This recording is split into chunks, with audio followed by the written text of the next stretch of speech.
સાચો સંગમ, સાચો સંગમ પ્રભુ સાથે હજુ એ ના થયો, હજુ એ ના થયો. એ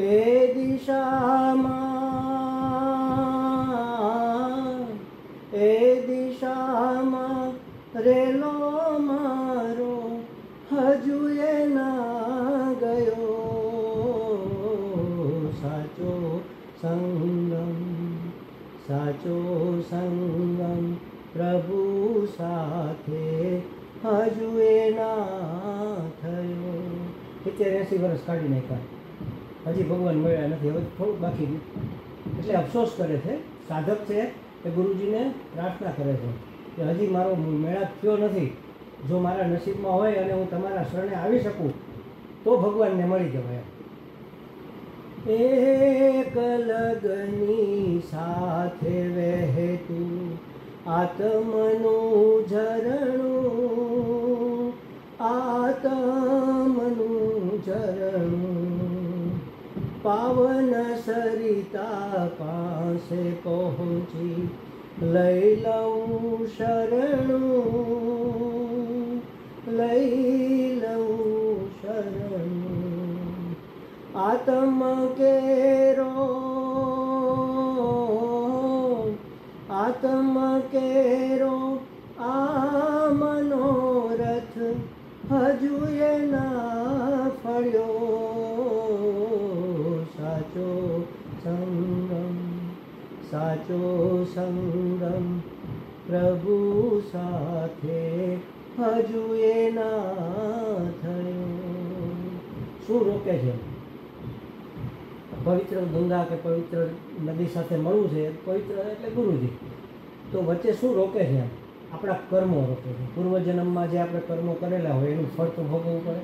એમાંય સારા કર્મો હોય એ તો શુભ હોય, એ તો આપણને આગળ ધકેલે. પણ આપણે સારા કર્મો કરતાં નખારા કર્મો તો બહુ જાજા કરેલા હોય છે. એટલે એ મને હજી રોકે છે. હવે એ જો ગુરુજીના શરણે પહોંચી શકાય તો બધા કર્મો બળી જાય. નહીં તો ધીમે ધીમે ભોગવતા ભોગવતા મારા પ્રયત્નો ચાલુ છે એવું કહે છે. માર્ગ રોકે ડુંગર ધરા ગયા ભવના પાપ, ગયા ભવના પાપ. ડુંગરા જેવા છે ઢગલા મોઢે પાપ કર્મો. આપણે પાપ એટલે પાપ જ એવું ને, પણ અશુભ કર્મ. કોઈનું અહિત થાય એવા કરેલા હોય તો, અથવા આપણું અહિત થાય એવા કરેલા કરેલા હોય, એ બધા જ પાપ ગણાય. એ આપણને રોકે. આપણી વાસનાઓ, આપણી કામનાઓ, આપણી ઈચ્છાઓ ત્યાં જવા ન દે. સત્સંગમાં જવું છે પણ એમ કે આજે જવા દો ને, આજે થોડું આ છે, છોકરાઓ આવ્યા છે તો જરા મજા કરીએ. જન્મો સુધી મજા કરી પણ આ સમજણ આવી નહીં. એટલે કે છે કે માર્ગ રોકે ડુંગર ધરા ગયા ભવના પાપ, મારા ગયા ભવના પાપ. પાછળ વહેતી પુનિત ગંગા થાય ના મેળાપ, મારો થાય ના મેળાપ. વિરહ અગ્નિ, વિરહ અગ્નિ આત્માને બાળતો રહ્યો. સાચો સંગમ, સાચો સંગમ પ્રભુ સાથે હજુ એ ના થયો. છતાંય પ્રયત્નો ચાલુ જ છે. સાધક છે, આપણે બધું કરીએ છીએ, પૂજા કરીએ, વ્રત કરીએ, ઉપવાસ કરીએ, બધું શું છે? એ પ્રયત્નો છે સાધના માટેના, પરમાત્મા સુધી પહોંચવાના. પરમાત્મા સુધી ન પહોંચાય તો ગુરુના શરણે પહોંચવાના. જે ગુરુના શરણ જેને પ્રાપ્ત થઈ ગયું તો ખરેખર નસીબદાર છે. આપણે તો ગુરુ શું એ સમજતા નથી ખરેખર. કોઈ જ્ઞાની પુરુષનું શરણું લેવું જ જોઈએ. આપણા પ્રયત્નોથી કશું જ થવાનું નથી, એની કૃપાથી થવાનું છે. એટલે પ્રયત્ન તો ચાલે છે, દરરોજ થોડું થોડું થોડું ડગલું ડગલું આગળ વધીએ છીએ. જેમ પેલું ઝરણું જમીન ખોદતું જાય ને, કાંઠા ધોવાતા જાય ને, ધીમે ધીમે ઓલું ટેકરો જો તૂટી જાય તો ગંગાજીને મળી જવાય. અને તો પછી સમુદ્ર સુધી પહોંચી શકાય. એટલે શું પ્રયત્ન ચાલે છે એની વાત કરે છે. રોજે રોજે નાનું ઝરણું ડુંગર ખોદીએ જાય, ડુંગર ખોદીએ જાય. કોણ જાણે ક્યારે તૂટશે કરમનાંતરાય, કરમનાંતરાય. આજ લગી તો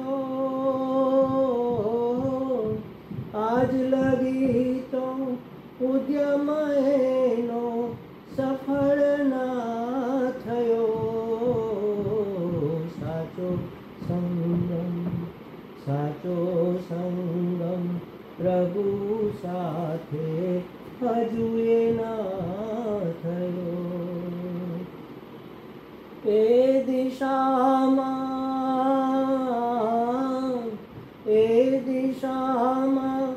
રેલો મારો હજુ એ ના ગયો. સાચો સંગમ પ્રભુ સાથે હજુ એ ના થયો, હજુ એ ના થયો. એક સત્સંગ આપણે નાની એવી કથા વાર્તાથી કરીએ. એક નાનું એવું ગામડું, અને ગામડામાં તો સ્કૂલો નદીના કિનારે હોય, અને ત્યાં એક શિવજીનું મંદિર હોય, એકાદી સ્કૂલ હોય. આવું અમારા ગામમાં તો હતું, લગભગ ગામમાં બધા આવું જ હોય. શિવજીનું મંદિર ગામની બહાર નદીના કિનારે હોય, અને સ્કૂલે લગભગ ત્યાં હોય, સ્મશાને જુદી દિશામાં હોય. એટલે ગામડાની સ્કૂલ તો 11 થી 5 વાગ્યા સુધીનું હોય, બપોર વચ્ચે કલાક એકનો રિસેસ પડે. એટલે છોકરાઓ ભાગવત લઈને આવ્યો હતો, ભાગ ખાતા એમાં એક છોકરાને એમ ઈચ્છા થઈ કે હાલો જરાક હું આગળ થોડેક સુધી જોઈ આવું એમ. અને જૂનવાણી જમાનો એટલે ગામડામાં નદીને કિનારે કેટલાય ઝાડવા ઊભા હોય ને, ખલેલા હોય ને, ખજૂરી હોય ને, આંબા હોય ને, કેરીઓ હોય ને, બધું હોય, ફળ થતા હોય ત્યાં. એ છોકરો જતાં જતાં એક વૃક્ષ જોયું, સરસ છાંયો હતો, નીચે ગયો તો જોયું કેરી લટકે, અને હાવ નીચી. અને 5મા 6થા ધોરણનો છોકરો એટલે એને એમ થયું કૂદકો મારીને આ કેરી તોડી લઉં. અને છોકરાઓને તો કાચી કેરી ભાવે, એને કંઈ ખાટી ન લાગે, આપણને લાગે, પણ બાળકોને તો ખાટું વધારે ભાવે. કદાચ પાકેલી હશે, ખબર નહીં. એટલે એ કૂદકા મારે, અને આમ કૂદકોમાં આટલો થોડોક હાથ છેટો રહી જાય, વળી જોર કરીને કૂદકો થોડોક હાથ છેટો રહી જાય, પહોંચે નહીં. બહુ મહેનત કરી, પરસેવો વળી ગયો, પણ હાથ પહોંચે નહીં. પણ એને પ્રયત્ન ચાલુ રાખ્યો. થોડી વાર વિસામો ખાય, વળી પાછો ઠેકડો મારે કે આ કેરી મારે ખાવી છે. એમાં ત્યાંથી વરસાદે નીકળ્યા. એટલે એને જોયું કે આ છોકરો કૂદાકૂદ કરે, શું છે બેટા, કેમ કૂદકા મારે છે? તો કે આંટી મારે આ કેરી મારાથી પહોંચાતું કેરી ખાવી. એટલે એને શું કર્યું, પેલા છોકરાને લઈને ઊંચો કર્યો, લઈ લે. કારણ કે તારા હાથથી લઈ તને મજા આવે ને, ઊંચો કર્યો. એક છોકરાએ કેરી લઈ લીધી અને ફળ પાસે બેસીને ખાતું તો વરસાદ એમ જતા રહ્યા. હવે એ ફળ એને મળ્યું તો પોતાના પરિશ્રમનું ફળ મળ્યું કે માતાજીની કૃપાનું ફળ મળ્યું? શેનું ફળ મળ્યું કયો તમે? કૃપાનું ફળ મળ્યું. પણ અમે માનો કે છોકરો ત્યાં થળ પાસે બેઠો હોત, કૂદકા ન મારતો હોત તો પરિશ્રમનું હોત તો એને મળી ગયું હોત, તો વરસાદની જરૂર નહોતી. શેનું ફળ મળ્યું? પરિશ્રમનું મળ્યું હોત તો એ બેઠો હોત, તો કૃપાનું હોત તો બેઠો હોત તો કૃપા થઈ ગઈ હોત. તો બેઠો હોત તો પૂછતી નહીં કાંઈ શું બેઠો એમ કે છોકરાઓ તો રમતા હોય, બેઠા હોય. ઠેકડા મારતો તો એટલે એમ થયું કે આ છોકરો શું મહેનત કરે છે, કુદાકૂદ કરે છે, શું થયું, શું આંબે છે, એમ અંબાતું નથી. એટલે એને મદદ કરી, કૃપા કરી. એટલે જો બેઠો હોત તો કૃપા ન થાય, અને કૃપા ન થઈ હોત તો ફળ ન મળે. તો પરમાત્મા પ્રાપ્તિ આપણા પ્રયત્નથી મળે કે કૃપાથી મળે? તો પ્રયત્ન શું કામ કરવો જોઈએ? કૃપાથી મળવાની છે. જો કૃપા ન મારતો હોત તો કૃપા ન થાય. મનુષ્ય પ્રયત્ન ઈશ્વર કૃપા, મનુષ્ય યત્ન ઈશ્વર કૃપા, આવું આપણે કહેતા નાનપણમાં આવી કહેવત સાંભળી હોય. તો આપણે પ્રયત્ન પરમાત્માને પ્રાપ્ત કરવા માટેનો નથી કરવાનો. જો શેના માટેનો પ્રયત્ન કરવાનો છે? આપણે ભૂલ કરીએ કે હું મહેનત કરીશ, ખૂબ સાધના કરીશ, આટલા જપ કરીશ, આટલું તપ કરીશ, આટલા ઉપવાસ કરીશ, મને ભગવાન મળી જાય. આપણે 100 રૂપિયાની વસ્તુ લઈને 10 રૂપિયા 15 રૂપિયાની ગણો, 15-20 રૂપિયાની, 20 રૂપિયાનો આ રૂમાલ લીધો, તો આ રૂમાલની મને 20 રૂપિયામાં વેપારીએ આપ્યો. તો આ રૂમાલની કિંમત કેટલી થઈ? 20 રૂપિયા થઈ ને. ખરેખર આની 20 રૂપિયા કિંમત નથી. જો 20ની હોત તો એ મને 20માં ન આપે. આની કિંમત ઓછી છે એટલે એને મને 20માં આપી.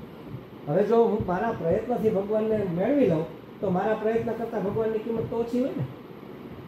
પ્રયત્નથી ન મળે તો આપણે પ્રયત્ન શું કામ કરીએ? ભગવાનને પ્રાપ્ત કરવા માટે પ્રયત્ન નથી કરવાનો. અધિકારીત્વ મેળવવા માટે, આપણું અહીંયા ચોખ્ખું કરવા માટે. આપણી ઘરે કોઈક મોટા મહેમાન મેં કીધું કે અમેરિકાથી મહેમાન આવ્યા છે. આ તો ઠીક છે કે આપણે આ નવા બિલ્ડિંગ છે, નવા ફર્નિચર છે, બધું નવું છે. પણ જૂના ઘરે રહેતા ને સ્વામીજી આવવાના હોય એટલે શું કરે? બીનાબેન એમ કે કહો બેટા ચાલો બધી સફાઈ કરી નાખો, કાલે સ્વામીજી આવવાના. ગુરુજી ખાલી આવવાના છે, માનવ દેહમાં છે, ભલે બ્રહ્મજ્ઞાની છે, બ્રહ્મ બરાબર છે, પણ કોઈ મોટો માણસ આવવાનો હોય કે ગુરુજી આવવાનો હોય તો આપણે બધું ઘર સફાઈ કરી નાખીએ, સોફા ઉપર સાફ કરી નવા કવર બોર પાછા પાથરી દઈએ.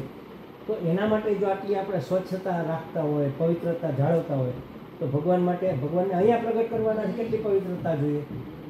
એટલે પ્રયત્ન પવિત્રતા પ્રાપ્ત કરવાનો છે, અધિકારીત્વ પ્રાપ્ત કરવાનો છે.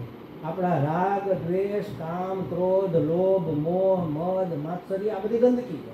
એ ગંદકી દૂર કરવા માટે પ્રયત્ન છે. પરમાત્મા તો અંદર બેઠો જ છે. સૂર્ય તો પ્રકાશ જ છે, પણ આ વાદળા જાય તો દેખાય ને. એટલે આ વાદળા છે ને એ આ કામ, ક્રોધ, લોભ, મોહ, મદ, માત્સર્ય એના વાદળા છે. એને દૂર કરવાનો પ્રયત્ન કરવાનો છે. એટલે પરમાત્માની કૃપા તો અનરાધાર વરસે છે. એક નાની એવી ઢીંગલી વરસાદને રસોઈ કરવી હતી ને આજ 3-4 દિવસથી આ જોરદાર વરસાદ અને ટાંકામાંથી પાણી ખલાસ થઈ ગયું. લાઇટે નહોતી, પાણી ચડાવે કેવી રીતે? બોરમાંથી ચડાવે કેવી રીતે? બોરે ચાલુ ન થાય લાઇટ વગર. ઘરમાં પાણી ખલાસ, હવે શું કરવું? રસોઈ કેમ કરવી? અને વરસાદ ધોધમાર ચાલુ. એટલે ઢીંગલીને કીધું બેટા એક કામ કરતું, આ તપેલી લઈને જરાક વરસાદમાં જા, આમ રોડ પર પાણી હાલ્યા જાય નદી, પણ એ તો પાણી પીવા જેવું ન હોય. તું થોડી વાર ઊભી રહે ને તો તપેલીમાં પાણી આવી જાય ને તો આપણે એમાંથી રસોઈ કરીએ, ત્યાં લાઇટ બાઇટ આવી જશે, કંઈક થશે. થોડી વાર થઈ રાહ જોવે કે હજી કેમ આવીને, પછી બોલાવી કે શું કરે ઢીંગલી, તું હાલ જલ્દી. એટલે આ પાછી આવીને કે લો બા તપેલી. તપેલીમાં પાણી તો નહોતું પણ તપેલી કોરી કટ. અરે આટલો વરસાદ આવે છે, રોડ પર નદીઓ હાલી જાય છે અને તપેલી હાવ કોરી, અંદર ભીની નથી થઈ. તે શું કર્યું કે તમે કીધું વરસાદમાં ઊભા રહ્યો એટલે હું ઊભી રહી. કેમ ઊભી રહી? તપેલી ઊંધી રાખી, અંદર છાંટોઈ જાય, ભીનું ન થાય. વરસાદ ભગવાનની કૃપાનો અનરાધાર વરસે છે, પણ આપણને પ્રાપ્તિ થતી નથી. શું કામ? એમ કૃપા આપણને અનુભવાતી નથી. આપણી તપેલી ઊંધી છે. તપેલી એટલે શું? અભિમુખતા. તપેલીનું મોઢું હોય ને એ અભિ એટલે તરફ, ભગવાન તરફ. જો વરસાદ તરફ મોઢું હોત તો ભરાઈ ગયું હોત. આપણી અભિમુખતા પરમાત્મા તરફ હોય તો કૃપા અનુભવાય. આપણી અભિમુખતા સંસાર તરફ હોય તો આપણે ઊંધા ફરીને બેઠા છીએ. એક બાજુ સંસાર છે, વ્યવહાર સત્તા છે, એક બાજુ પરમાર્થ સત્તા છે. વ્યવહાર સત્તામાં આપણું કુટુંબ, પરિવાર, સ્વાર્થ, આપણા વિષય, આપણા ભોગ એ બધું છે. અને પરમાત્મા પરમાત્મા છે. એટલે આપણે પરમાત્માને અભિમુખ થવું હોય તો સંસારથી વિમુખ થવું પડે. વિમુખ થવું એટલે સંસારને ફેંકી નથી દેવાનું. ફેંકીને તમે ક્યાં જવાના છો? જ્યાં જશો ત્યાં સંસાર તો હોય. અહીંયા સંસાર ભરેલો છે, આ સંસાર નથી. એ તો હિમાલયમાં જઈને મને વરસાદે નથી યાદ આવે તો શું કામનું? અને જો અહીંયા બેઠા મને યાદ ન આવતા હોય તો મને કંઈ વાંધો જ નથી. ખ્યાલ આવ્યો? એટલે કહેવાનો અર્થ એ છે કે ભગવાનને અભિમુખ થવાનું. આપણી દરેક પ્રવૃત્તિમાં, દરેક ક્રિયામાં, દરેક વ્યવહારમાં અસ્નાન ગચ્છન સ્વપન શ્વસન પ્રણપન વિસર્જન ઉન્મિશન નિમિશન નક્કી, આવું ગીતાજીમાં કીધું. જે કાંઈ કરો, આપણી પાપણ આમ પલક મારે ને તો એમાં પણ ખાવામાં, પીવામાં, હરવામાં, ફરવામાં, સૂવામાં, બોલવામાં, હસવામાં, રડવામાં, બધામાં પરમાત્માને લઈ આવો. મોર ઈશ્વરા, અમારા ગુરુજી એવું કહે, વધુમાં વધુ ઈશ્વરનો સમાવેશ કરો મારા દરેક વ્યવહારમાં. બસ આ સૌથી મોટામાં મોટી તપસ્યા, મોટામાં મોટી ભક્તિ. હું સવારે ઉઠીને સ્નાન કરું છું. શું કામ? મારું શરીર ચોખ્ખું થાય એટલે. એ ગમે એટલું કરશો તો આ ગંદકી તો જવાની જ નથી, એનું જ રહેવાનું છે. તો ચોખ્ખું શું કામ? અત્યારે હું નાહીને ફ્રેશ થઈ જાઉં તો મને આળસ ન આવે, મને બગાસા ન આવે, મને ઊંઘ ન આવે, તો હું ભગવાનના જપ કરી શકું. મારા ભગવાનના મારે જપ કરવા છે એટલા માટે હું સ્નાન કરું. હું ભોજન ભાવે એવું ભોજન ખાઉં છું, ભલે ભાવે એવું જ ખાઉં છું, સારું સારું. શું કામ ખાવું છે? મજા આવે છે એટલા માટે નહીં, ભોગ માટે નહીં. પણ હું ભોજન કરું તો મારા શરીરને પોષણ મળે, તો આ સાધન ચાલે તો મારી સાધના થાય. આ શરીર જો વાકું ચૂકું થઈ ગયું, કાંઈ વાંધો વચકો પડી ગયો, શિબિર કરવી છે દેવ દિવાળી પછી, તો માં કહે કે ના મારે તો ત્યારે તો આંખનું ઓપરેશન કરવું છે. હવે એ વાંકું ચૂકું થઈ જાય તો આપણો સત્સંગ થાય? એટલા માટે મારે ભોજન કરવું. હસવું છે તો મારા ભગવાનને રાજી રાખવા માટે, રડવું છે તો એના માટે. સંસાર માટે તો અમારે રામકૃષ્ણ પરમહંસ એવું કહેતા, સંસાર માટે તો આપણે ઘણા ભરી ભરીને રોયા, ભગવાન માટે એકવાર તો રોવું. તો એ હામો ચાલીને આવે, હાય મારો દીકરો, હાય મારી દીકરી, હાય મારા સંબંધો, હાય મારી વસ્તુ, હાય મારી આબરૂ, હાય મારું અપમાન, હાય મારું સન્માન. આખી જિંદગી હાય જ કરી છે ને, મળ્યું શું? કાંઈ હાથમાં આવ્યું? દળી દળી બધું જ નાના મારા ઘણું મળ્યું. કંઈકું કંઈ જે આવે ને જતું રહે એ મળ્યું થોડું કહેવાય. અહીંથી મારે હરિદ્વાર જવું છે, ત્યાં જનકપ્રિયજી મહારાજનું સત્સંગ અઠવાડિયાનું જ્ઞાન યજ્ઞ છે ને, આપણે બધા નક્કી કર્યું ચાલો જઈએ. અને હું થોડો ગાફલતમાં રહી ગયો, તમે ને બધાને ટિકિટ મળી ગઈ, મારો રહ્યો ત્યાં બારી બંધ, રેલવેની ટિકિટ નથી, હવે રિઝર્વેશન નથી, કેમ જાઉં? ત્યાં કાળા બજારવાળો આવીને કહે ચાલો સ્વામીજી 100 રૂપિયા ખાલી વધારાના થાય, તમને ટિકિટ હું આપું. અરે ભાઈ 100 ની 200 લઈ લે, પણ તું લાવ. એટલે મને ટિકિટ આપી દીધી એને, 200 રૂપિયા 100 રૂપિયા વધારે લઈ. બિનાબેન તમારે જોતી હોય તો 50 રૂપિયા, પણ મારે શું કામ જોઈએ, મને જ મળી ગઈ છે. પણ તમને 100 ની 50માં આપીશ તો એ લઈ. આપણે જો મળી જ ગઈ હોય તો આપણે લઈએ. આપણા જીવનમાં જે પ્રાપ્ત કરવું છે, જે સુખ જોઈએ છે, સુખ આવી ગયું હોય તો હજી સુખની ઝંખના શું કામ છે? એનો અર્થ એવો કે આપણે એવું સુખ, આપણને ખબર નથી કે આપણે કેવું સુખ જોઈએ છે. માનો કે અત્યારે આ કૃષ્ણ ભગવાનની આંગળી દેખાય છે, આખું દ્વારકા ઉપાડી ઊભા છે, એ જોઈએ કરે વાહ સત્સંગ સરસ ચાલે છે, ભગવાન પ્રગટ થાય અને કહી દે બોલો બા તમારે શું જોઈએ છે આપો. આજ તો તમે બધા સત્સંગી છો, મોજમાં છો, માગી લો, ભગવાન સુખ જોઈએ છે. ચાલો સારું, તમે જ્યારે જ્યારે અહીંયા બેસીને સત્સંગ કરશો ત્યારે સુખ તમને મળે. એમ નહીં સત્સંગ ન કરીએ તોય જોઈએ છે, ગમે એ કરતા હોય તોય સુખ જોઈએ છે. સારું ચાલો, ગમે એ કરતા હોય પણ અહીંયા કરતા ના, અહીંયા નહીં, ગમે અહીંયા હોય તો જોઈએ છે. સ્થળની મર્યાદા નથી રાખવી, સમયની મર્યાદા 5 થી 6 આવશે સુખ. ચાલો જ્યાં હોય ત્યાં 5 થી 6, ના 24 કલાક જોઈએ. અચ્છા દિવસે આવશે, રાતે નહીં. નહીં, દિવસે જોઈએ, રાતે જોઈએ, સવારે જોઈએ, સાંજે જોઈએ, દરેક સ્થળે જોઈએ, દરેક સમયે જોઈએ. સારું ચાલો મળશે તમને રસગુલ્લામાંથી સુખ આવશે. નહીં, દરેક વસ્તુમાંથી જોઈએ. આવું વિચાર્યું છે ક્યારે આપણે? આપણને જે સુખ મળે છે ને બહુ મર્યાદિત છે. કાં ભોજનમાંથી મળે ને, કાં દીકરો આવે તો એમાંથી મળે. મર્યાદિત સુખ તો જતું રહેવાનું ને. આપણે અમર્યાદિત સુખ જોઈએ છે. એ સુખનું નામ છે આનંદ. અને આનંદ છે એ પરમાત્માનું સ્વરૂપ છે. એટલે આપણે અમારે સત્સંગમાં એક ભાઈ આવ્યા, દરરોજ આવતા, પછી એક દિવસ મળ્યા, સ્વામીજી બહુ મજા આવે છે. મજા આવે છે ને, બસ આવજો દરરોજ અને આને આ માર્ગે ચાલજો, પરમાત્મા પ્રાપ્તિ થશે. મારે કાંઈ પરમાત્મા નથી જોતો. તો તમારે શું જોઈએ? મારે તો નિરાશ જોઈએ. તમે એને નિરાશ કહો, અમે એને પરમાત્મા કહીશું. તમે નિરાશ કયો, સંતોષ કયો, આનંદ કયો, સુખ કયો, એ ભગવાનનું સ્વરૂપ છે. સ્વરૂપ એટલે શું? જો બે વસ્તુ હોય, એક રૂપ અને એક સ્વરૂપ. આ બાઈએ બંગડી પહેરી છે ને, એ સોનાનું રૂપ છે, પણ બંગડીનું સ્વરૂપ સોનું છે. રૂપ મટી જાય, રૂપ ભાંગી જાય, રૂપ તૂટી જાય, રૂપ ફૂટી જાય, રૂપ અવસાન પામી જાય, નાશ પામી જાય, સ્વરૂપનો નાશ પામે. એક ઘડો હોય, અમારે લાવ્યો નથી આપણો ઘડો રાખી, ઘડો હોય ને આપણા હાથમાંથી પડે ને ફૂટી જાય તો હવે ઘડો નથી, ઠીકરા થઈ ગયા ને. પણ ઘડો હતો ત્યારે માટી હતી, ઠીકરા થઈ ગયા તો માટી તો છે ને. અને પછી આ ભૂલથી આમ હાલે માથે પગ આવી ગયો, ચપ્પલ હોતો તો ઠીકરામાંથી કાકરા થઈ ગયા, હવે ઠીકરાય નથી, રૂપ બદલી ગયું. ઘડામાંથી રૂપ બદલીને ઠીકરા થયા, ઠીકરામાંથી રૂપ બદલીને કાકરા થયા, પણ સ્વરૂપ માટી તો હજી છે. પછી બધાના વારા ફરતી પગ આવ્યા તો માટીમાંથી રજ થઈ ગઈ, તો માટી તો છે. કાકરામાંથી રજ થઈ ગઈ, માટી તો છે. તો માટી સ્વરૂપ છે અને કાકરા, ઠીકરા, ઘડો એ રૂપ છે. કુંડલ, કંકણ એવું અમારા સંસ્કૃતમાં કહે, બંગડી, વીટી ને બુટી ને આ બધા રૂપ છે, પણ સોનું સ્વરૂપ છે. એટલે સોનું મૂળમાં સોનું હોય ને એ જુદા જુદા આકાર લે. પરમાત્મા આનંદ સ્વરૂપ છે. એ આનંદ સ્વરૂપ મારા વિષયોમાં રૂપ લઈને આવે. એક જ પરમાત્માએ આ બધા રૂપ લીધા છે. સ્ત્રી રૂપે પરમાત્મા છે, પુરુષ રૂપે પરમાત્મા છે. ગાંધીજી એવું કહેતા કે જ્યારે સૌના હૃદયમાં રામ વસે છે તો હું કોનો તિરસ્કાર કરું? ગમે એનો હું તિરસ્કાર કરીશ, રામનો જ થવાનો. આપણું નાનું બાળક હોય ને, ઘણી વખત રમત રમતા રમતા કાળો ધાબળો ઓઢીને આવે બાને બીવડાવવા માટે, બહુ કરે એમ. અને આપણે માની લો કે બીકના માર્યા લાકડી લઈને આમ ધાબળા હોતું જે કાંઈ આવું આપણે એમ કે ભૂત છે ને આપણે લાકડી મારીએ, કેને વાગે? ભૂતને વાગે કે આપણા પૌત્રને વાગે, દીકરાને વાગે? એને જ વાગે ને. આપણે તો પણ પહેલાં ભૂતને મારી ને, ધાબળાને મારી, ભૂતને મારી. તો એ ભૂત કે ધાબળા રૂપે મારો પુત્ર રહેલો, પૌત્ર રહેલો છે, દીકરાનો દીકરો નાનો ત્યાં કાબળી લઈ રહે. તો એવી રીતે સ્ત્રી તરીકે, પુરુષ તરીકે, પશુ તરીકે, પક્ષી તરીકે, કીટ પતંગ તરીકે, પર્વત, પહાડ, નદી, નાળા, બધા જ સ્વરૂપે પરમાત્મા રહેલો છે. ગમે એનો તિરસ્કાર કરો તો ઓલા છોકરાને જેમ લાગ્યું ને એમ પરમાત્માનો જ તિરસ્કાર થાય. હવે તમે વિચાર કરો, કોનો તિરસ્કાર કરો? જો આપણે પરમાત્માને પ્રાપ્ત કરવો હોય તો આ સમજણ સુધારવી પડે.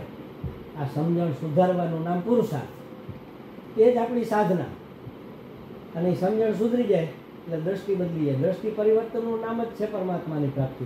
એ જ સાધના છે આપણી. સાચી સાધના જે છે ને એના માટે હિમાલયમાં જવાની જરૂર નથી. ઘરમાં રહીને દીકરા વહુની સાથે રહીને પણ આ કરી શકીએ. દીકરામાં, દીકરાની વહુમાં, દીકરાના દીકરામાં, બા તમે બધું કહો સાચું, બધી વાત સાચી, પણ મારા સાસુ ભગવાન નહીં, એ ભગવાન. કજિયાળા, આ કજિયાળા ભગવાન. દરેક જાતના ખેલ તો કરે ને. નાટકની અંદર કોઈ સિનેમા જોવા જાય ને એમાં બધું સારું સારું જોઈએ તો કોણ જોવા જાય? કોઈ વિલન હોય, કોઈ વિઘ્ન આવે.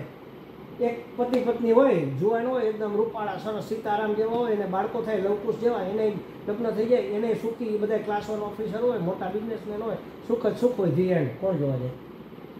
કોઈ વિલન હોય, કંઈક ગીત આવતું હોય, કંઈક વાંધો પડતો હોય, કંઈક વચકો પડતો હોય, તો માણસને એમાં રસ પડે ને. તો ભગવાન જ્યારે આ સંસારનો વેશ લે ત્યારે સારા નઠારા બધું ભગવાન જ બનેલા છે. આપણી અંદર જે નઠારાપણું છે ને એ આપણી વાસનાને હિસાબે છે. પરમાત્મા તો શુદ્ધ અને સાત્વિક છે, એને કંઈ અડતું નથી. આ ધુમાડો થાય તો આકાશ મેલું થઈ જાય? આકાશ મેલું ન થાય. પરમાત્મા તો આકાશથી પણ સૂક્ષ્મ છે, એનાથી પણ પવિત્ર છે. એટલે જેની પ્રાપ્તિ કરવી હોય ને એના જેવા થવું પડે.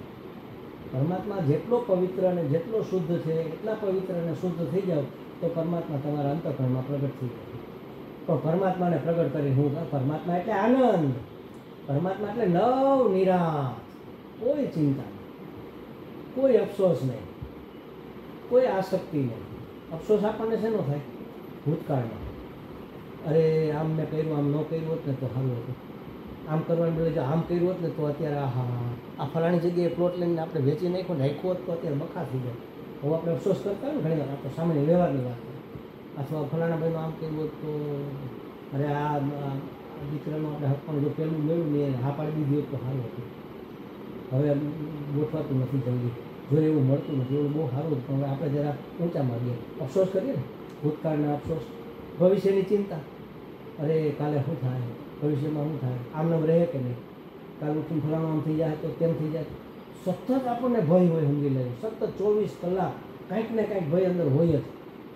કારણ કે આપણે દ્વૈતમાં માનીએ છીએ ને, બીજું છે એવું માનીએ. દ્વિતીયા દ્વયમ ભયમ ભવતી, બીજું અહીંયા ભય થાય જ. ભવિષ્યની ચિંતા, આ છે એ આમને રહેશે કે નહીં, છીનવાઈ જશે તો મારી સલામતીનું શું, મારી સંપત્તિનું શું, મારા બાળકોનું શું.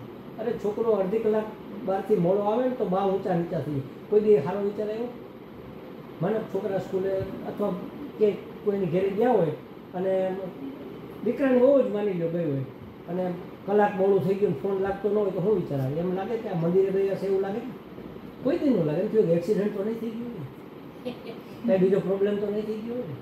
કોઈ દી એવો વિચાર આવે મંદિરે ગયા હશે ને સત્સંગ હાલતો હશે તો થોડી વાર રોકાણી હશે, એવો વિચાર આવે?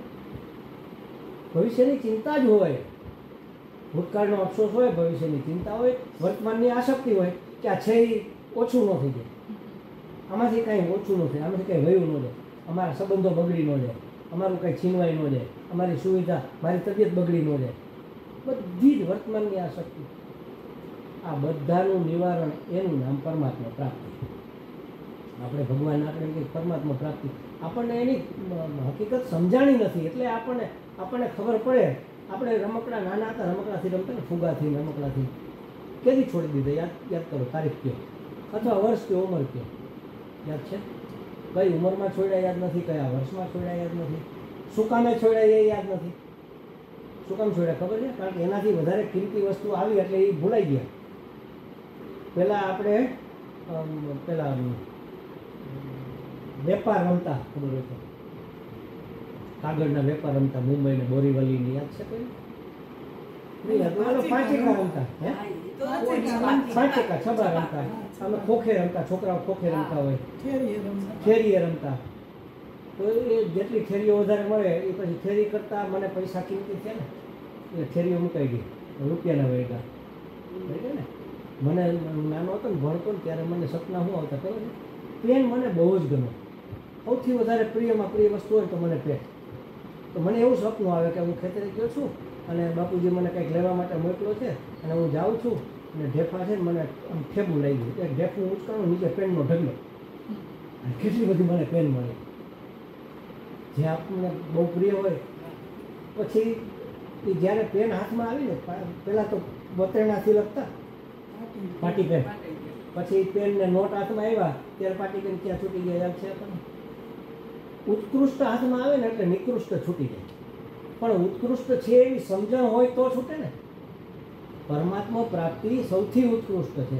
એ જ સુખ છે, એ જ નિરાંત છે, એ જ આનંદ છે, અને એના માટે જ મને આ જન્મ મળ્યો છે. એ જો સમજાય અને આ મનુષ્ય જન્મમાં જ એની પ્રાપ્તિ થાય, બીજી બધી તો ભોગ્યોની છે. આ જો અને આ અવસર સ્વીકાર તો 84 લાખનો ફેરો પાછો ફરવાનો છે. એની કિંમત સમજાય તો આપણે રાહ જોઈએ. સવારમાં આપણે 5 વાગ્યાનું પ્લેન હોય અને 4 વાગે અહીંયા પહોંચવું પડે ને 3 વાગે ઉઠવું પડે. એલાર્મ કદાચ ન મૂક્યો હોય ને તો આ 2:45 વાગે હું ઉડી જાય, કારણ કે ખબર છે પ્લેન વયું જાય અને એની રિફંડ ટિકિટ નથી મળતી, એના પૈસા રિફંડ નથી મળતા, કારણ કે એનું આપણને મૂલ્ય છે. એમાં મનુષ્ય જન્મ વયો જાય ને તો રિફંડ નહીં મળે, એ આપણને સમજાણું નથી. એક આ ભાગવતની જ વાત કરું છું, 9મા સ્કંદની જ વાત કરું છું. તમારે 7મા સ્કંદમાં ધર્મની વાત આવી, સામાન્ય ધર્મ. 8મા સ્કંદમાં સદધર્મની વાત આવી અને 9મા સ્કંદમાં ભક્તિની વાત આવે છે. ધર્મથી આપણો વ્યવહાર સુધરે, સદધર્મથી આપણી વૃત્તિ સુધરે અને ભક્તિથી આપણી ભાવના સુધરે. ભાવના ઊંડામાં ઊંડી વસ્તુ હોય, સમજી. એટલે તમે હવે ભાગવત સાંભળો ને ત્યારે આ વસ્તુ જોવાની. બધા ઘણા બધા સંતોના ભક્તોના ઉદાહરણો એની અંદર આવશે. ભગવાનનું આવશે ચરિત્ર, રામજીનું ચરિત્ર આવશે, સમજી વામન ચરિત્ર આવશે, રામનું આવશે. કે શુક રામાયણ એને કહે છે, બે અધ્યાયમાં આવે છે ને એને શુક રામાયણ કહે.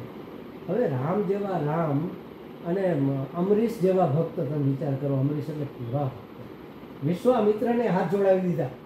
એને તો કંઈ કર્યું નથી, પણ ભગવાન કહે છે કે હું ભક્તને આધીન છું. ભાઈ તારી કૃત્યા તારી પાછળ પડી છે તો હું એને કંઈ કરી લઉં, તું પાછો જેનો ગુનો કર્યો એના શરણે જા. એટલે અમરીશના શરણે દુર્વાસા ઋષિ, એવડા મોટા ઋષિ, હે સુદર્શન ચક્ર પાછળ પડ્યું, કૃત્યા પાછળ. એટલે એને કીધું કે ભાઈ મને તો કંઈ વાંધો જ નથી, માફ કરવાનો પ્રશ્ન ભક્તને ક્યાં હોય. ત્યારે એનાથી એ વૈરું સમજી. આવા ભક્તો એ પણ નથી રહ્યા, આપણે રહેવાના.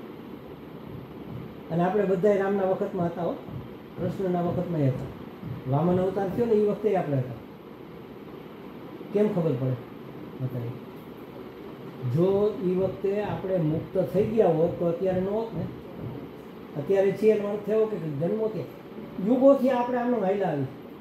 પહેલાં પહાડ હતા, પથ્થર હતા, પછી વનસ્પતિ થયા, વનસ્પતિમાંથી પછી સરીસૃપ થયા, એમાંથી પછી પંખી થયા, પંખીમાંથી 4 પગવાળા થયા, 4 પગમાંથી 2 પગવાળા થયા, આ 2 પગવાળા થયા.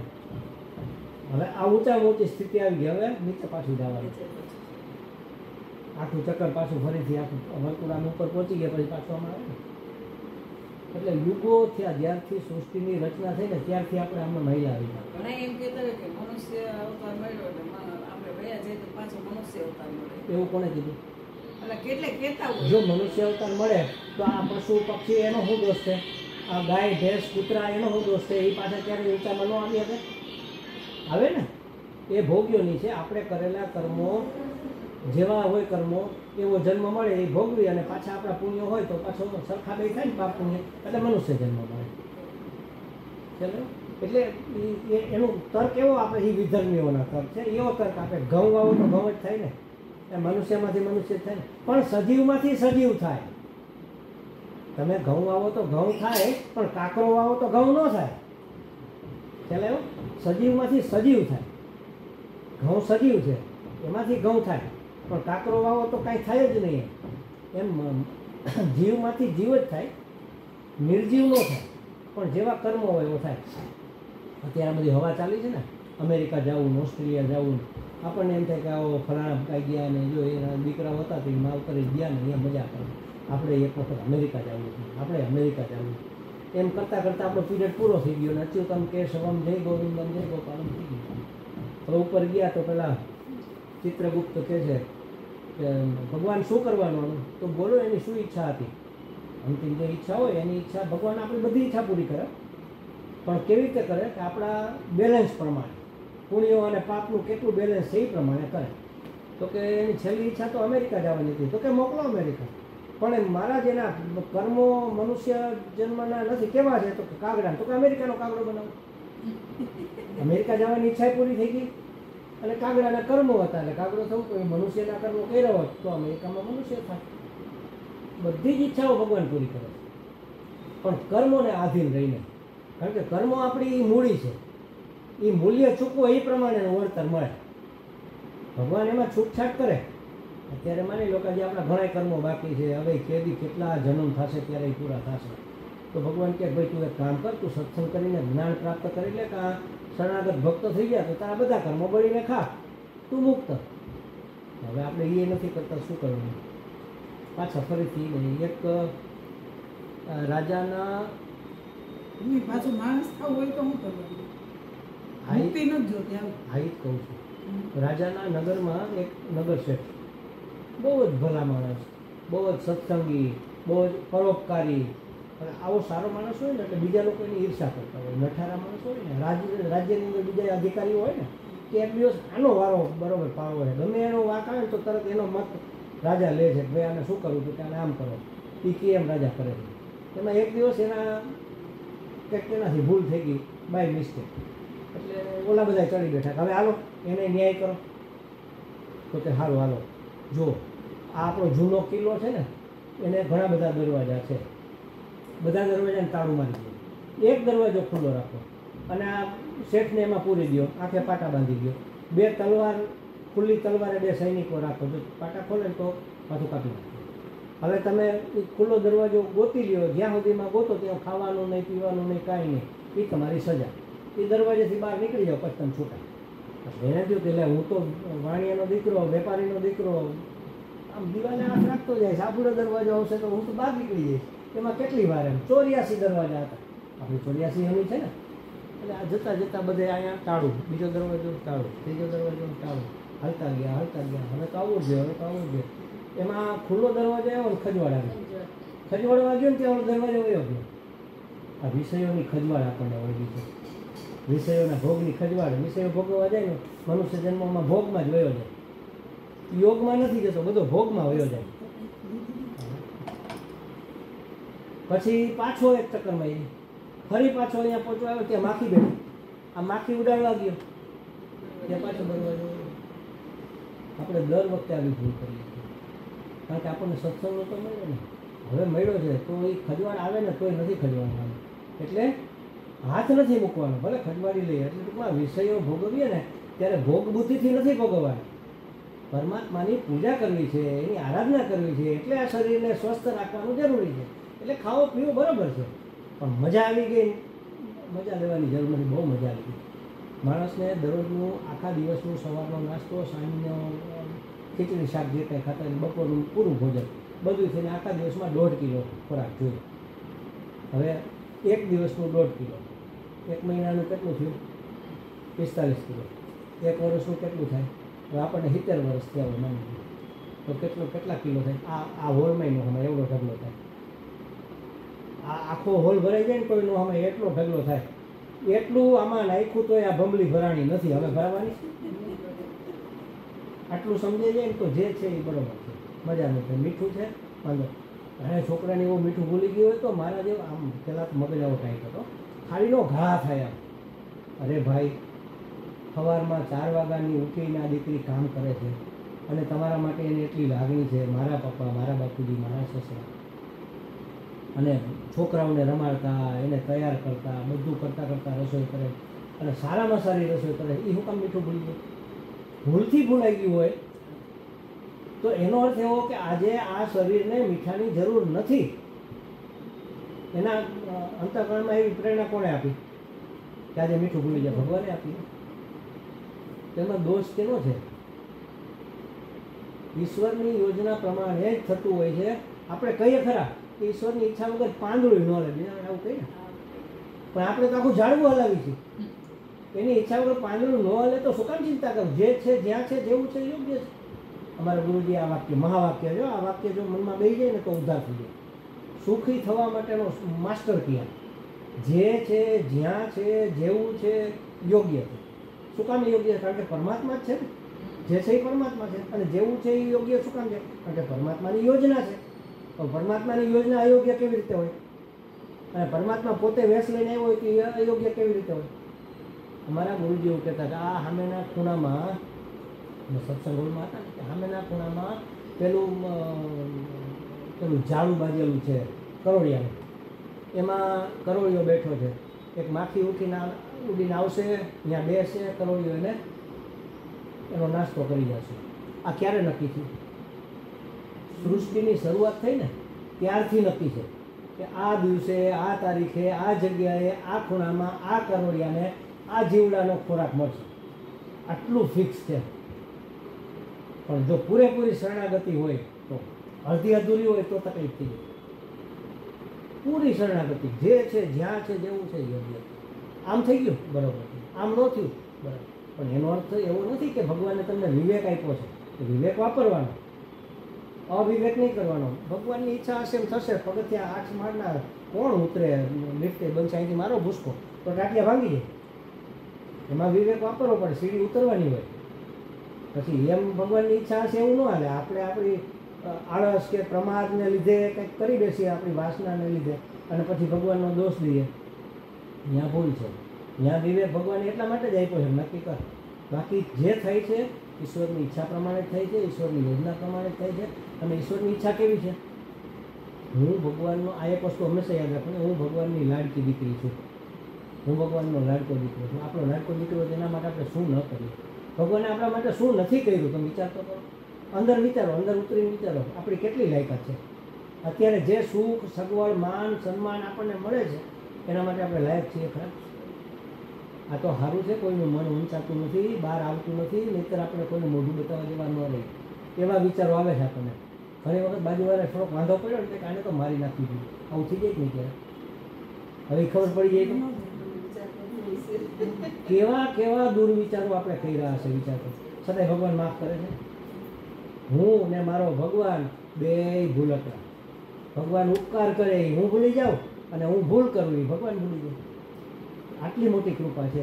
આ કોણ કરે આવી કૃપા? લાડકો હોય તો જ કરે ને. આપણો નાનો દીકરો હોય, વારંવાર ભૂલ કરતો, કાંઈ વાંધો નહીં બેટા, હશે. એના દાદા ખીજાતો ને તો બા ઉપરાણું લે, કાંઈ વાંધો નહીં, છોકરું છે, ભૂલી જાય તો કાલ કરી લેશે. ભૂલ તો નહીં બેટા, ઉપરાણું લે ને. ભૂલ કરે તોય ઉપરાણું લે. ભગવાને આપણા કેટલા ઉપરાણા લીધા છે. એનો અર્થ શું છે? આપણે લાડકા છીએ. હવે જો આપણે લાડકા હોય ને આટલી સગવડ આપણને મળી હોય, આપણી લાયકાત કરતાં અનેક ગણું, હજાર ગણું ઈશ્વરે આપ્યું હોય, તો હવે તો આપણે સુધરીએ છીએ. હવે તો એના તરફ અભિમુખ થઈએ, એની કૃપાને પ્રાપ્ત કરીએ.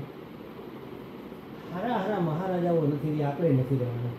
અને પાછા દરવાજો ભૂલીને નિકૃષ્ટ યોનિમાં જઈશું. કેવા કર્મો હશે કાંઈ ખબર નથી. કેટલા ના દિલ દુભાઈવા હશે, કેટલા મચ્છરમાં. હવે તો મચ્છર મારવાના મશીનવાળા રેકેટ નીકળ્યા છે. બોલો, સ્કૂટર લઈને જતા હોય આપણે, અને માની લો ગાયની વાછરડી ભટકાય અને પડી જાય તો આપણને કેટલો અફસોસ થાય. આપણે દોડીને બાજુમાં દુકાનમાંથી કોઈક પાસેથી પાણીનો ગ્લાસ માગીએ, પાણી છાંટીએ, એને લીલું નાખીએ, બેઠી કરીએ, એને વળાવીએ. કાંઈ લાગ્યું હોય તો કંઈક દવા દારૂ કરીએ. બહુ લાગ્યું નથી, હાલો કાંઈ વાંધો, બેપાન થઈ ગઈ હતી, પાછી બેઠી થઈ ગઈ, હાશ બચી ગઈ. તો એ આપણે માનતાઓ કરી નાખીએ અને 2/11 હું એમ રહીશ, 2 પૂનમમાં હું કબૂતરને છળ નાખીશ. બરાબર? હવે એ વાજબી મરી ગયો તો આપણે હું ન કરીએ. કેટલા બધા ઓલું થાય ને આપણને. પણ ઉનાળામાં કે ચોમાસામાં બપોરે સૂતા હોય, બપોરે ઉઠીને ફૂર કરતો ગેંડીનો નળ ખોલીએ, અને 25 કીડીઓ તણાઈ જાય તો એ કીડીનો જીવ ને વાસળીના જીવમાં ફેર છે? ત્યાં કેમ આપણને એમ નથી થતું? ત્યારે બિચારી કીડી રહી ગઈ, એના બાળકો રાહ જોતા હશે. પેલો કીડો એનો મિસ્ટર ઘેરે કામેથી આવશે, કોણ લઈને કીડીને ગોતશે, વંદા મારી નાખશે. જાત જાતના એની દવાઓ પેલા હીટ ને કેવો કાલા હીટ ને લાલ હીટ ને એ આપણા ઘરમાં નથી પૂછ્યા, આપણે એના ઘરમાં આવ્યા છીએ. આપણે બધા જંગલો સાફ કરીને, વાડીઓ સાફ કરીને આ બિલ્ડિંગો બનાવ્યા. અહીંયા તો વાડી હતી ને, અને વાડીમાં તો જીવજંતુ હોય જ ને, વનસ્પતિ હોય તો એમાં હોય ને. આપણે એના ઘરમાં પૂછ્યા જ ને. એને મારવાની જરૂર નથી, એના બીજા જે ઉપાય થતા હોય એ કરી શકાય. પણ આપણે એવું વિચારવા તૈયાર જ નથી કે આનો બીજો ઉપાય થાય. કીડીઓ ઉભરાણી હોય તો આપણે શું કરીએ? DDT છાંટી દઈએ. અરે પણ ભલા માણસ, કેટલી કીડીઓ મરી જશે, આપણે કેટલાય નડતા આવીશું. આપણને કોઈ એવી રીતે કંઈ દવા છાંટી દેતો? તમે એને હળદર છાંટો, એને હળદરની ગંધ નથી ગમતી, જતી રહેશે, મરશે નહીં. હા, કેટલાય ઉપાયો હોય છે ને. વંદાને તમે રોકવા હોય તો વંદાને મારવાની જરૂર નથી. વંદા ક્યાંથી આવે? ગેંડીની ખારમાંથી ને પેલા બાથરૂમની ખાર. તમે નાહીને બાથરૂમની ઓલી ખાર હોય એના ઉપર ડોલ મૂકી દો અને રસોઈ કરીને એક રકાબી ત્યાં મૂકી દો કે લાદીનો ટુકડો મૂકી દો, આવતા બંધ થઈ ગયો. ઘરમાં ચોખ્ખું રાખ. આટલો કે કણ તમારા રસોડામાં અનાજનો પડેલો હશે તો વંદા આવશે. હાવ ચોખ્ખું રાખો. વાસણને ઉટકવાવાળી સવારે આવવાની, સાંજે ખાલી ધોઈ નાખો. ઉટકે ભલે ને સવારે, અંદર કણ નો ચોટેલો હોય. કંઈ ખાવાનું જ ન મળે તો આવીને શું કરે? આવ્યો હોય તો પાછ જતો રહે. તો એ કાંઈ આપણે કરવું નથી. આપણે તો હીટ મારવી છે બસ. પછી કહીએ કે અરે મેં એવા તે શું પાપ કર્યા હતા કે મારે આ ભોગવવું પડે છે. તો કર્યા ત્યારે તો આપણે જરાય અકલ જ નહોતી વાપરી ને, માત્ર આપણું સુખ જ જોયું હતું. આ બધું જ ચોખ્ખું કરવું એનું નામ સાધના. સાધના બીજી કોઈ મોટો હાવ નથી. સાધના એટલે જંગલમાં જે નામ ચોટલી ચડાવીને બેસી ગયા એનું નામ સાધના કરો. 1000 વર્ષ જોજો, સાંભળજો, 1000 વર્ષ કોઈ ઋષિ હિમાલયની ગુફામાં તપ કરે અને 25 વર્ષ ગૃહસ્થાશ્રમમાં ગૃહસ્થ પોતાનો ગૃહસ્થ ધર્મ નિભાવે. બેયનું તપ હરખું બને, બેયનું પુણ્ય હરખું બને. વિચાર કરો, 1000 વર્ષનું તપ અને 25 વર્ષનું ગૃહસ્થાશ્રમ. પણ આપણે ક્યાં આપણા ધર્મ નિભાવીએ છીએ? માનો ધર્મ, દાદીમાનો ધર્મ, પાડોશીનો ધર્મ, મનુષ્યનો ધર્મ, સ્ત્રીનો ધર્મ, આપણે આ બધા જ ધર્મો આપણે નિભાવો છે. અને મનુષ્યના ધર્મ તરીકે તો બાકીના બધા જ જીવજંતુઓ આપણાથી નિકૃષ્ટ નાના છે. મોટા હોય ને આપણે બે છોકરા બાજે શું કહે, તું મોટો છે, તું નથી સમજતો, એ તો નાનો છે એમ કહીએ ને. તો આપણે સૌથી મોટા છીએ. જેટલા જીવ આ જગતમાં છે એમાં સૌથી મોટો મનુષ્ય. તો આપણે બધાનું ધ્યાન રાખવાનું હોય કે આપણે કચરી નાખવાના હોય? નથી વિચારતા ને આપણે. અને પછી આ બધા જ કર્મોના ફળ ભોગવવા માટે ફરીથી ખાલી તમે ભગવાનના શરણાગત થઈ જાઓ અને અહીંયાથી બધા માટે ભાવ રાખો, બધા માટે ભાવ રાખો અને સતત ભગવાનના નામનું સ્મરણ કરો. પાછો મનુષ્ય જન્મ મળશે. મુક્તિ માટેનો સૌથી ઉપાય, શ્રેષ્ઠ ઉપાય મેં વર્ષાબેનને બતાવ્યો છે, તમને કહી દઉં.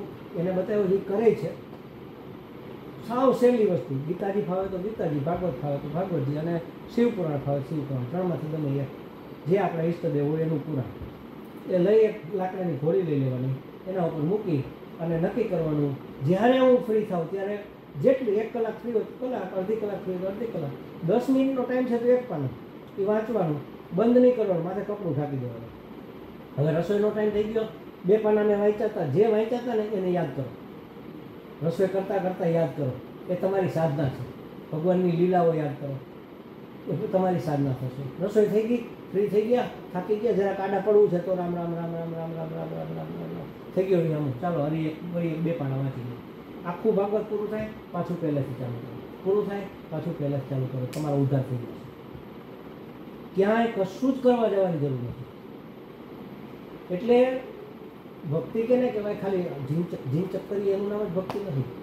સૌથી શ્રેષ્ઠ શ્રવણ કે વાંચન, એ જે સાંભળેલું છે એનું કથન, એને કેવું, એનું નામ કીર્તન. કોઈ આવ્યા તો એને આપણે વાત કરીએ કે આજે અમે ભાગવત વાંચ્યું તો એમાં આ વસ્તુ આવી હતી. જો ભગવાને કેવી સરસ લીલા કરી, ભગવાન કેવો કૃપાળુ છે, ભગવાન કેવો દયાળુ, ભગવાન કેવો માયાળુ છે, ભગવાન આપણો કેટલો પક્ષપાત કરો. આ પૂતના જેવી પૂતનાને પણ માતાની ગતિ આપી. તમે વિચાર તો કરો, આવો ભગવાન બીજા કોનો હોય? મારો ભગવાન તો આવો છે. આવી રીતે વાત કરો. પહેલાં સાંભળું, પછી કીર્તન. કીર્તન એટલે કથન. કોઈ બોલનાર હોય તો સાંભળીએ, કોઈ સાંભળનાર હોય તો બોલીએ, પણ સાંભળનારે નથી, બોલનારે નથી, તો સ્મરણ કરીએ, યાદ કરીએ, રસોઈ કરતાં કરતાં યાદ કરીએ કે આજે આ વસ્તુ આવી હતી. અચ્છા, પછી એ સ્મરણ થઈ ગયું, આજે આટલું આટલું આવ્યું, પછી એનું ચિંતન કરવાનું, એટલે એનું અર્થઘટન કરવાનું, આવું આવ્યું એનો અર્થ શું કરવાનો, એ મારા જીવનમાં કેવી રીતે લાગુ પડે.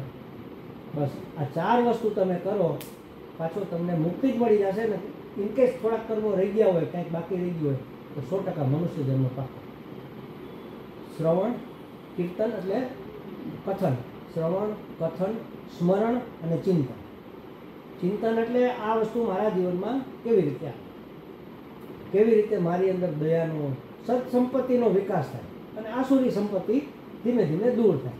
લોભ ને ઈર્ષા ને દ્વેષ ને આ બધું જતું હોય. કોનો દ્વેષ કરવાનો હોય, બધું જ ભગવાન છે ત્યારે. અને હવે આપણે કરીને શું કરવાના છે, બહુ બધું કહ્યું. હવે જે કરે છે કરવા દો, આપણે ભગવાનનું નામ લો, પણ આપણને હક ન થાય ને.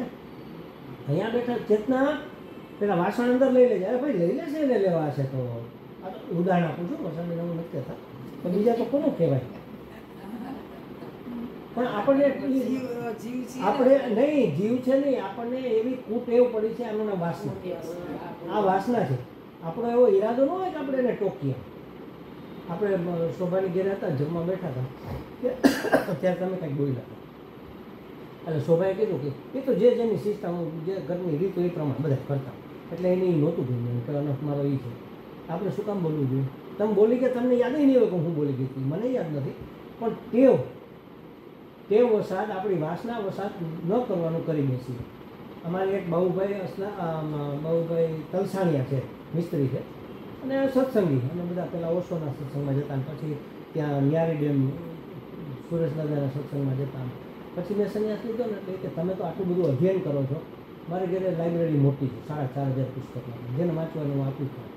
આટલું બધું વાંચો છો, લખો છો, સત્સંગ કરો છો, હવે તમે સંન્યાસ લઈ લીધો, હવે મને તમે એક વાક્યમાં કહી દો આખા શાસ્ત્રનો સાર અમારે શું કરવું એમ.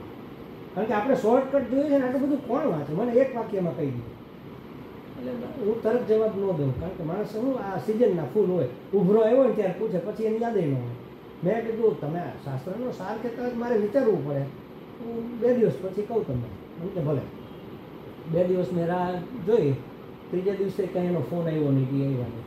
મને કીધું જો ભૂલી ગયા, એને કંઈ આ બર્નિંગ ડિઝાયર નહોતી, એમ અંદર હળકતું હોય ને તો માણસને હક ન થાય.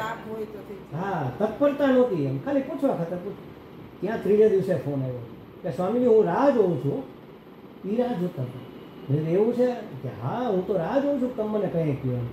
ભાઈ તો એક કામ કરો, આ ફોનમાં વાત ન થાય, તમે રૂબરૂ આવો એટલે આપણે વાત. પછી તો સ્કૂટર લઈને માટે ઘોડે તરત આવ્યા, 15 મિનિટમાં મારી કુટિયા ઉપર આવી ગઈ. મને કે કયો આપણે કરવા, અને એ ખરેખર સાધક છે. એટલે મેં એને કીધું સરસ, આ બધાને લાગુ પડે. મેં કીધું બાબુભાઈ, ન કરવાનું ન કરવું એટલું જ કરો. કરવાનું તેને મેળે થવાનું છે, તો ઈશ્વરની કૃપા છે, એ તો થાય જ છે એની યોજના પ્રમાણે. આપણે ન કરવાનું કરી રાખીએ છીએ ને, એ તકલીફ છે, એ અંદર મેલ ઊભો કરે છે. એટલે આપણે ન કરવાનું નહીં કરવું, કરવાનું એને મેળે થવાનું છે. હવે આપણે બધું બહુ કરી લીધું ને, આપણાથી શું થઈ શકે, અને આપણે હું હાલેલો મારી દીધો કયો. આ જે કંઈ છે એ આ તો છોકરાઓની રીતિ સીધી, આપણે શું કરી શકીએ? આપણામાં શું ત્રેવડી હતી? આ તો ઈશ્વરની કૃપા છે કે આવા સરસ આપણને સંસ્કારી છોકરાઓને આવો પરિવારને આ બધું મળ્યું, આવો સંપ અને આવા સાથીઓ મળ્યા આપણને. આ તો ઈશ્વરની કૃપા છે. આપણી અંદર ક્યાં એવી લાયકાત છે કે આ બધું આપણને પ્રાપ્ત થાય? અમારી 70 પેઢીમાં કોઈ સંન્યાસી નથી થયું. મને સંન્યાસ પ્રાપ્ત થયો તો વિચાર કરો. અમારી પરંપરામાં 12 વર્ષની સાધના પછી ગુરુજીને લાગે કે આ પરિપક્વ થયો છે તો સંન્યાસ આપે. નહીતર એમ કે હજી 2 વર્ષ 14 વર્ષે આપે, તો એ પરિપક્વતા ન આવે તો 16 વર્ષે આપે, તો એ ન આવે તો 18 વર્ષે આપે. 18 વર્ષે ન આવે તો કઈ તને નહીં મળે, જા તું સાધના કરમાં આપણે તારે સંન્યાસને લાયક નથી. મારી સાથે સંન્યાસ લેવામાં એક 16 વર્ષનો બ્રહ્મચારી હતો. 16 વર્ષ ત્યાં સાધના કરતો, ત્યારે મને 8 વર્ષે મળી. આમ તો 12 વર્ષે મળે. 8મા વર્ષે ગુરુજી સામે કીધું કે હવે તૈયારી કરો. પેલા તમે બધું કરતા ને, એટલે હું આના મેં સ્વામીજીના સંપર્કમાં આવ્યો ને બધો સંસાર છોડી દીધો. લગ્ન, દાડો, ખરખરો, પાર્ટી, બર્થડે ક્યાંય નહીં. હું મારી કુટિયા બધું નોકરી મૂકી દીધી. છોકરાને કીધું તમારે જે કરવું એ કરો. મેં નીચે પાર્કિંગમાં કુટિયા બનાવી, એમાં જતા રહેવા જતો રહ્યો, અને મારો દરવાજો બંધ. આજે એક વખત જમવા આવું, 1 કલાકમાં જમીને જે કંઈ પૂછવું કરવું દરવાજો પાછો નીચે. મારા લેવાય આવે ને તો મારો દરવાજો નહીં ખખડાવવાનો. એ આવે ઘરે મળી વયા જાય, કોઈ નહીં. આવી રીતે 8 વર્ષ સાધના કરીને સ્વામી કે હવે તૈયારી કરો. મેં કહી દીધું ત્યારે મારે હવે સંસારી મરવું નથી, સ્વામીજીની કૃપા થાય ત્યારે સંન્યાસ. 8 વર્ષમાં, કારણ કે આપણી પાસે સમય નહોતો ને. 60મે વર્ષે મને સંન્યાસ મળ્યો. હવે 70 વર્ષમાં તો મરી જવાનું, શું કરવાનું? એટલે સમયનો સદુપયોગ કરવો પડે ને. 6 વાગે ઉઠતો એમ એટલે 3 વાગે ઉઠવા માંડ્યો. 3 કલાક મળી ગઈ વધારાની, ત્યારથી 3 વાગે ઉઠું છું, રાતે 10 વાગે સુઈ જાઉં. 16 કલાક 14 કલાક દરરોજ અધ્યયન, સાધના, જવાબ જે કરવું એ કરવાનું. તો ક્યાં છે આપણી પાસે સમય? હવે સમજણ આવી છે તો આપણે એવો પ્રમાદ કેવી રીતે કરી શકીએ? ખબર છે પ્લેન નીકળી જ જવાનું, 3 વાગે ઉઠી જ જવું પડે ને, તો 4 વાગે પહોંચીને 5 વાગ્યાનું પ્લેન પકડાય. નહીંતર તો ટિકિટ જશે ને પ્લેન જશે ને યોજના જ બાકી ફેલ થઈ જશે. ત્યાં કેમ ઊંઘ ઉડી જાય છે? આમાં ઊંઘ ઉડી જવી જોઈએ આપણે. મને ઘણા મારા મિત્રો કહે ને કે સ્વામી તમારે ક્યાં તકલીફ હતી, તમારે તો ખરેખર કહો આવા શ્રવણ જેવા દીકરાઓ ભાગ્ય જ આ કળિયુગમાં તમને જોવા મળે. અમારે 2 દીકરાઓ 2 દીકરાની હો, એટલી બધી લાગણીશીલ સેવા. હું કોરોનામાં હતો, 24 કલાક 50 લાખનો ખર્ચો મારી પાસે હાર્દિકભાઈ કર્યો. હવે હું તો સંન્યાસી થઈ ગયો, મારે શું લેવાનું શું દેવા? મેં તો બધું છોડી દીધું, મૂકી દીધું. મારી રીતે હું જીવું કે મરું એને શું ફેર પડે? તમારા પ્રારબ્ધમાં હોય સામેથી મળવાનું, શું કામ ચિંતા કરો? મને બધા કહેતા કે હવે તમે હવે તો આ ભોગવવા જેવા સમય છે, હવે શું કામ? મેં તો બહુ ભોગવી લીધું ભાઈ, આ ભંગલી હજી ભરાણી નથી, હવે સમજણ આવી છે. આ ગુરુજીનો સંપર્ક થયો સદનસીબે અને આ વસ્તુ પ્રાપ્ત થઈ, આ બહુ ઓછા ને થઈ છે. અને ઘરમાં બેસીને આ બધી જ વસ્તુઓ થઈ શકે, આ બધું જ થઈ શકે, તમે બધા જ કરી શકો. એટલે હવે આજથી નક્કી કરો કે ભાગવત વાંચવું, સાંભળવું, સમજવું અને એનું ચિંતન કરવું અને એ જીવનમાં ઉતારવું. ઉદ્ધાર માટેનો આ સૌથી ઉત્તમ ઉપાય છે. આ 9મા સ્કંદમાં તમારે એ જ આવશે, બધા અવતારોની કથા આવશે અને ભક્તોની કથા આવશે. કેવા કેવા ભક્તો, જ્ઞાની, વૈરાગી. જ્ઞાની એટલે વિવેકી, વૈરાગી, મહાપુરુષો, એ બધા મુક્ત થઈને ગયા. તો આપણે નથી શીખ્યું? જે પોટેન્શિયાલિટી ભગવાન બુદ્ધમાં હતી, જે પોટેન્શિયાલિટી પેલા બધા ભક્તોમાં હતી, અમરીશમાં અને એમાં બધામાં, એ જ પોટેન્શિયાલિટી, એ જ ફળદ્રુપતા આપણી અંદર છે. સેમ એ જ છે. એ કરી શકતા હતા એમાં આપણે કરી જ શકીએ. એને 2 કાન, 1 મોઢું, 2 આંખ, આપણા જેવું જ હતું ને. એને કંઈ માથે ટોટલી જુદી મૂકી હતી? આપણી જેમ જ હતું. એને કંઈ શિંગડા નહોતા. જો એ કરી શકતા હોય તો આપણે કેમ ન કરી શકીએ? આટલું આમ તત્પરતા જોઈએ. સાવ સહેલો ગીતાજીમાં ઉપાય બતાવ્યો છે મુક્ત થવા માટે. શ્રદ્ધાવાન લભતે જ્ઞાનમ તત્પર સંયતે. આ એક જ વાક્ય જીવનમાં ઉતરી જાય ને, ઉદ્ધાર થઈ જાય. આ એક વાક્ય ઉપર મેં 8 દિવસ સુધી મોરબીમાં જ્ઞાની યજ્ઞ કર્યો હતો. શ્રદ્ધાવાન લભતે, શ્રદ્ધા રાખવાની પૂરેપૂરી, ભગવાન ઉપર શ્રદ્ધા. જે છે, જ્યાં છે, જેવું છે, યોગ્ય છે, મારો વાલો મારું ભલું જ કરે છે અને આટલી મોટી એની કૃપા છે. હું એનો લાડકો કે હું એની લાડકી છું, બસ. અને એની યોજના મારા હિત માટે જ છે. આનું નામ શ્રદ્ધા. શ્રદ્ધાવાન લભતે જ્ઞાનમ તત્પરતા. તત્પરતા એવી તત્પરતા આમ હોવી જોઈએ જાણે એક મહાત્મા ગંગા કિનારે બેસીને તપ કરતા હતા. અને આપણે જઈએ ને બધા સાધકો જતા હોય તો એમ કોઈ એક સાધક ગયા જોયું મહાત્મા તો બહુ તપસ્વી છે એમ. એટલે વાતમાંથી વાત નથી, એને ખબર પડી કે મહારાજને રસગુલ્લા બહુ ભાવે. બીજા દિવસે રસગુલ્લા લઈને ગયા તો મહારાજ દોડતા હતા આમ નદીના પટમાં. પટ લાંબો હતો ને ગંગાજી થોડાક આગળ હતા. એ કે મહારાજ રસગુલ્લા, કે આપણે પછી બધું દોડીને ગંગાજીમાં ભૂસકો માર્યો. ભૂસકો મારીને ડૂબકી મારીને પાછા આવ્યા. બોલ હવે શું કહેતો હતો? તો કે મહારાજ રસગુલ્લા. એ કે પણ તમે કેમ ઊભા નો રહ્યા દોડીને જતા હોય? ઓલી ધૂણી હોય ને એમાંથી તીખારો ઉડ્યો અને એની જટામાં આગ લાગી. હવે એ રસગુલ્લા ખાવા ઉભા રહી?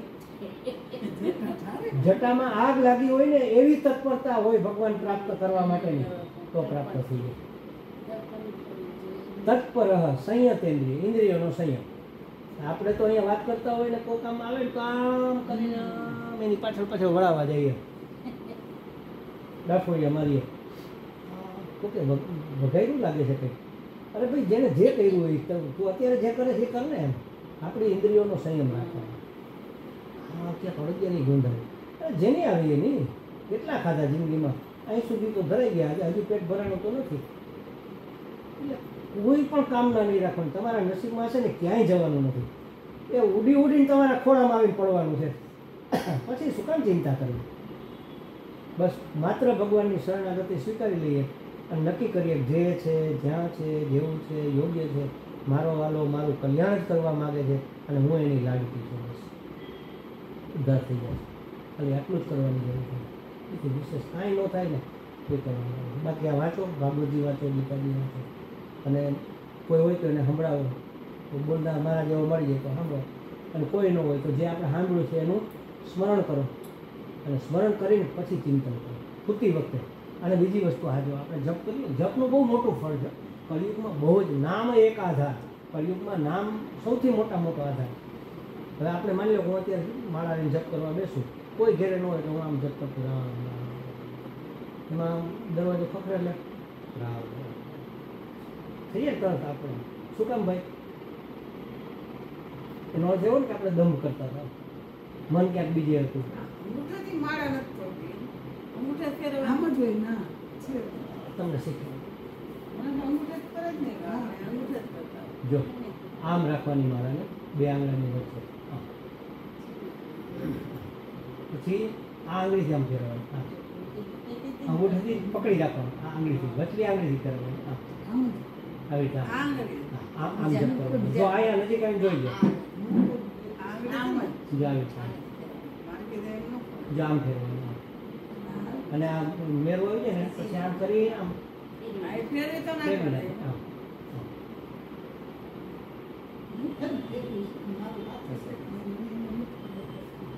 રામ રામ રામ રામ રામ રામ હું તો આમ સાહેબ. કરું.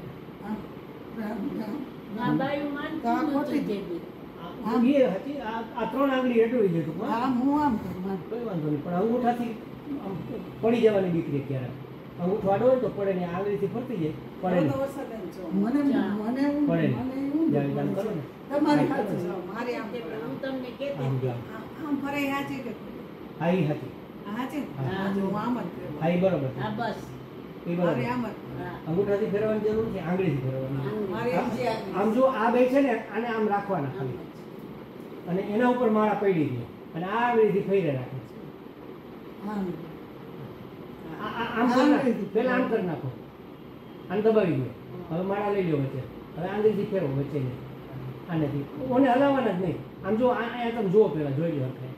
એને જોઈ જ લીધું આવી રીતે. મને ફેરવાની ઓલી ટેવ છે એ તો મને સમજી ગઈ છું પણ હું આમ એ ખોટી સાંભળો એ ખોટું નથી આ ત્રણ આંગળીથી ફરવી જોઈએ પછી જે આંગળીથી ફરે એનાથી ફેરવવું. હવે હું આમ ફેરું છું. તમે બેસો એટલે સાંભળો એક વાત કરવાની છે જપનું માતમ હું કહેતા હતા. આપણે જપ કરતા હોય એટલે મન ક્યાંક બીજે જવાનું જ છે. હમ. 1 મિનિટ 2 મિનિટથી વધારે ટકે જ નહીં 2 મિનિટ ટકે એ તો બહુ મોટી વાત થઈ ગઈ મન ભાગ જ કરતું હોય એકાગ્ર ન રહે. હવે એક જગ્યા એવી છે કે જ્યાં તમારું મન 8 કલાક એકાગ્ર રહે તો આવો રસ્તો કોઈ બતાવે તો કેવું સારું કહેવાય.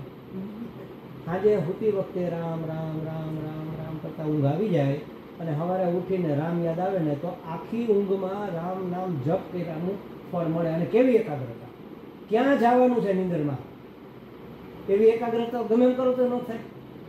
ખ્યાલ આવ્યો? એટલે આ ભૂલવાનું નહીં. આજે સૂતી વખતે બીજું બધું મૂકી દેવાનું ભગવાનના નામનું. આપણા જે ઈષ્ટદેવો હું રામ તો ઉદાહરણ તરીકે કહું છું રામ કયો કૃષ્ણ શરણમનો કયો ઓમ નમઃ શિવાય કયો જય અંબે કયો આપણા જે આપણે કુળદેવીને માનતા હોય તો જે તમે માનતા હોય ઈષ્ટદેવ કુળદેવ જે કોઈ જેને માનતા હોય જેના તમે જપ કરતા હોય એ સૂતી વખતે તમારે બોલવાનું શરૂ કરી દેવાનું. બોલતા બોલતા ઊંઘ આવી જાય અને સવારે વચ્ચે રસ્તામાં માનો કે પડખું ફરવામાં ઊંઘ ઉડે ને તો તરત યાદ કરવાનું યાદ કરતાં કરતાં જ સુવાનું પાછું. એટલે સવાર સુધીના તમારા બધા જ જપ ચોપડામાં જમા થાય. 8 કલાક જપ કર્યા એટલું થાય. કેટલા થાય 8 કલાકમાં? કલાકમાં આપણે 10 માળા કરતા હોય તો 8 કલાકમાં 80 માળા થઈ ગઈ. હાવ મફતમાં એમ આ ખાસ કરવાનું. આ બધી નાની નાની ટેકનિકો આપણા સાધુ સંતો મહાત્માઓએ આપણને બતાવી છે કે કઈ રીતે રાખવાની. ઘરની બહાર પગ મૂકીએ સ્કૂટર ઉપર જતા હોય કે ગાડીમાં જતા હોય તો આપણે શું કરી લેવાના હતા? ભાઈઓ હોય ફેક્ટરી જતા હોય ફેક્ટરી પહોંચે ત્યાં સુધી શું કરવાનું? કંઈ થવાનું નથી આપણાથી. જેવો ઘરની બહાર પગ મૂકીએ એટલે રામ રામ શરૂ થઈ જવું જોઈએ. કે ટેવ જ પાડી દેવાની. જે કૃષ્ણ ભક્ત હોય જે રામ રામ ઉદાહરણ કરો તમે આપણા જે કુળદેવી ઘરની બહાર પગ મૂક્યો એટલે ભગવાનના નામનો જપ શરૂ થઈ જવો છે. એટલા માટે આજના યુગમાં કાંઈ નક્કી નથી. રસ્તામાં જતો એક્સિડન્ટ થઈ ગયું અચ્યુતમ કેશવમ થઈ ગયું તો આપણા મોઢામાં ભગવાનનું નામ હોય ને આપણને એનો લોક પ્રાપ્ત થાય. એની કૃપા પ્રાપ્ત થાય, આપણી સદગતિ થાય. આપણે લખીએ કે અમારા ફલાણા ફલાણા દાદા સદગતિને પ્રાપ્ત થયા, કેને ખબર સદગતિ કે દુર્ગતિ થઈ. પણ જો તમે આ કરતા હશો તો 100% સદગતિ થશે, આ ગેરંટી. આ આપણા બધા સાધુ સંતો મહાત્માઓએ આ બધી ટેકનિકો આપેલી છે આપણને, પણ આપણે પાછું આ ભૂલી જાય, કામની વસ્તુ યાદ નથી રાખતા. એટલે આ રીતે હવે આપણે આપણું તો ભાઈ તૈયાર થતા ને તો આ એક તમને જોયા કે એના બાબુ થાય તો હું તો મેં કીધું હાલો ને અમે તો બધે બહુ મળેલા છે પહેલા તો આવતું જ તો એટલો આનંદ હતો. હવે આપણે છે ને સાંભળવા મળે તો આપણને નથી પ્રભાવ જ ના. સાંભળો હવે ક્યાંથી મળે? આજના સત્સંગમાં આપણે જે કંઈક સમજ્યા છીએ એને જીવનમાં ઉતારવાનો પ્રયત્ન કરજો. આટલું ખાસ કરજો, બરાબર? આપણે પ્રાર્થના કરીને પૂરું કરીએ. ઓમ પૂર્ણમદ પૂર્ણમિદમ પૂર્ણાત પૂર્ણમુદચ્યતે પૂર્ણસ્ય પૂર્ણમાદાય પૂર્ણમેવાવશિષ્યતે. ઓમ શાંતિ શાંતિ શાંતિ. હરિ ઓમ શ્રી ગુરુભ્યો નમઃ. હરિ ઓમ. મને આવડે છે પણ આવું કઈ બોલતી નથી. મને આવું પહેલી વાર વાંચું છું એટલે મને એમ ખબર